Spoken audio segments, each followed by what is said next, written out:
Samantha. So today I'm coming to you with another review. I'm sorry for posting 2 reviews in a row, but sometimes that's just how this works out. And today I'm going to be reviewing Deception Island by Brynn Kelly. I received this book from the publisher Harlequin as a part of Booktube Tours in exchange for an honest review, which is obviously what I'm going to give to you. Before I get into the review, a bit about Booktube Tours. If you don't know what it's all about, don't worry, all the links are down below so that you can sign up to become a host and all that stuff if you want to. There's also a giveaway of this book that I will include the link to down below if you want to go check it out. So Deception Island follows 2 characters mainly. The first one being Raffi Angelito. Raffi is a soldier whose wife has died, and not only that, but recently his son was kidnapped. The only way that he can get his son back is by kidnapping the senator's daughter, Laura Hyland. So that's what he does. However, that's when we meet our female character, who is Laura Hyland, but she's actually Holly Ryan. She's an ex-con woman who went to prison and has recently come out of prison, and then she was hired to pose as Laura Hyland. In all this confusion, she actually ends up getting kidnapped, and then it's just Raffi and Holly on an island, and there's some major sexual tension.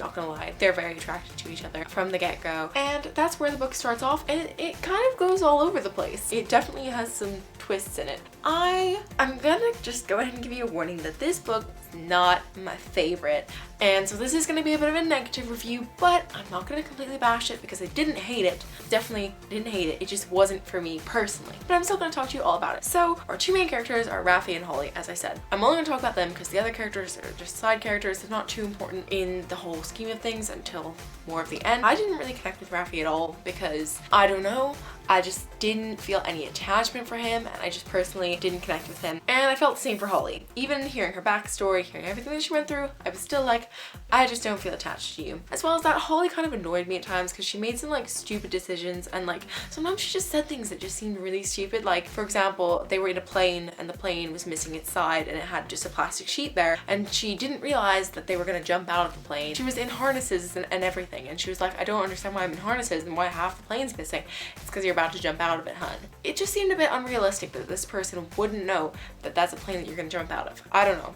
That's just what I thought personally. And as well as that, I found that the relationship between the 2 characters, that's not a spoiler, trust me, this book is classified as a romance novel, so I think you can see where it's going. The romance between the 2 characters just seemed very forced, and also it was insta-love. It was just all of a sudden. The span of this book is 3 days, and their relationship goes very quickly within those 3 days. That just didn't seem realistic to me. The whole relationship just didn't seem realistic to me personally. In terms of the plot, the first third of this book was really exciting because it involved the kidnapping and then going to the island. That whole first third was very exciting, and then something got revealed after the first third, so I was a bit like, oh, that's earlier than I was expecting. Don't know where we're gonna go from here. And then the next sort of third wasn't that interesting. It just involved like a 10-page long sex scene, which was a bit unnecessary, not gonna lie. And then we had the last third, which was completely different to the other 2 thirds. It was weird. This is making it sound like I hated it. I definitely didn't. It was just a weird turn of events. The plot just kind of took a weird turn for me. It did add some interesting aspects to it which weren't there before. Not that the rest of the book wasn't interesting. It did have its interesting parts with the kidnapping, and also there was a shark attack within the first 40 pages.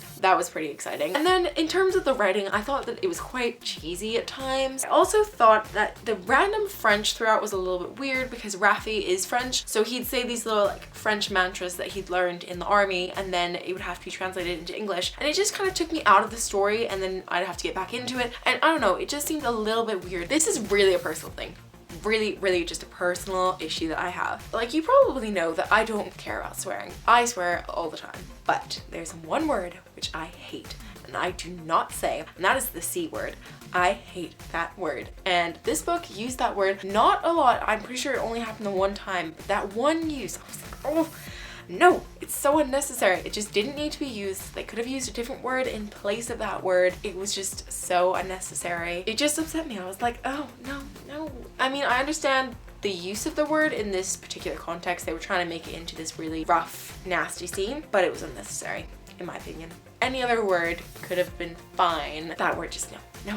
Overall, I ended up giving this book a 2.5 out of 5 stars just because it really just wasn't for me. However, with that being said, it's completely, I know that I've read so many other reviews which are all have been 4 or 5 stars, so I really do think that this is just my personal opinion. I definitely suggest that you go and watch the other hosts of the Booktube Tour, which I think their videos will be linked up down below as well. I definitely suggest that you go and watch those to see other people's opinions, because I do think that mine is sort of an unpopular opinion. If you've read Deception Island, please let me know your thoughts down below. If you had any problems with it, feel free to share. If you loved it, feel free to share. I'd love to know all of your thoughts. And that's going to be all for today's video, so thank you so much so much for watching. I hope you liked it. If you did, please give it a thumbs up. And if you're new here, please subscribe down below. And I'll see you all very soon with another one. Bye!